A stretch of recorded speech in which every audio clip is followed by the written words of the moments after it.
क्या पश्चिमी घाट में जंगल बच सकते हैं और फिर भी बदल सकते हैं? यह सुनने में अजीब लगता है, लेकिन यह एक नया वैज्ञानिक अध्ययन कुछ ऐसा ही संकेत दे रहा है।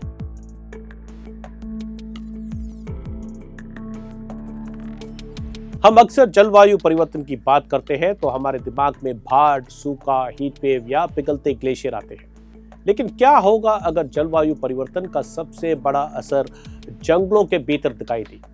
पेड़ रहेंगे, हरियाली भी रहेगी, लेकिन जंगल शायद वही नहीं रहेंगे जिन्हें हम आज जानते हैं।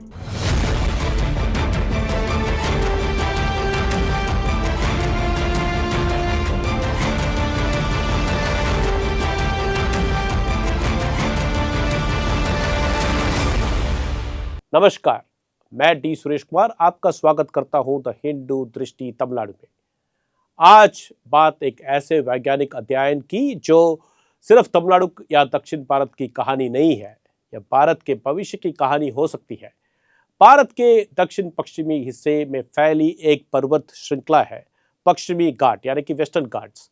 यह गुजरात से शुरू होकर महाराष्ट्र, गोवा, कर्नाटका, केरला और तमिलनाडु तक फैली हुई है। इसे दुनिया के सबसे महत्वपूर्ण जैव विविधता क्षेत्रों में गिना जाता है। हजारों पौधे और जीवों की प्रजातियां यहां पाई जाती है, जिनमें से कहीं दुनिया में कहीं और नहीं मिलती। दक्षिण भारत की कई महत्वपूर्ण नदियां इन पहाड़ों से निकलती है या इन पर निर्भर करती है। यानी पश्चिमी घाट सिर्फ जंगल नहीं है, ये एक जीवन प्रणाली है। अब आते हैं एक नए अध्ययन पर।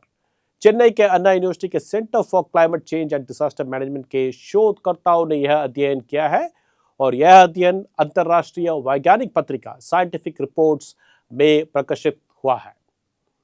शोधकर्ताओं ने यह समझने की कोशिश की है कि अगर मौजूदा जलवायु रुझान जारी रहे तो 2050 तक पश्चिमी घाट के जंगलों पर क्या असर पड़ सकता है।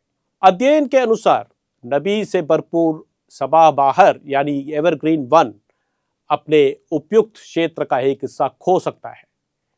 पतझड़ी वन भी सिमट सकते हैं।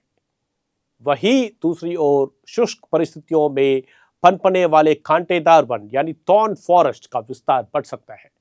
अब सवाल है, इसमें चिंता की बात क्या है? आखिर जंगल तो जंगल है, लेकिन वैज्ञानिकों का कहना है कि सभी जंगल एक जैसे नहीं होते। सदाबहार वन यानी एवरग्रीन फॉरेस्ट विशाल प्राकृतिक जलाशयों की तरह काम करते हैं। वे बारिश का पानी सोखते हैं, नमी को संभाल कर रखते हैं और जैव विविधता को सहारा देते हैं। दूसरी तरफ कांटेदार वन यानी कि थॉर्न फॉरेस्ट गर्म और कम बारिश वाले इलाकों में आसानी से पनपते हैं। यही वजह है कि वैज्ञानिक कांटेदार वनों के विस्तार को एक बड़े पर्यावरणीय बदलाव के संकेत के तौर पर देख रहे हैं। अध्ययन के अनुसार बढ़ता तापमान, वर्षा के पैटर्न में बदलाव और बारिश की अनिश्चितता इस परिवर्तन के प्रमुख कारण हो सकते हैं। समय के साथ इसका असर प्रकृति के पूरे संतुलन पर पड़ सकता है। अब यहाँ एक और दिलचस्प बात है, यह अध्ययन भविष्य की तस्वीर दिखाता है, लेकिन वर्तमान में भी कुछ संकेत दिखाई दे रहे हैं। भारत सरकार की स्टेट ऑफ फॉरेस्ट रिपोर्ट 2023 के अनुसार पश्चिमी घाट क्षेत्र में तमिलनाडु के नीलगिरीज, जहाँ पे ऊटी कुन्नूर है, वहाँ 2013 से 2023 के बीच वन क्षेत्र में सबसे बड़ी गिरावट दर्ज करने वाला जिला रहा है।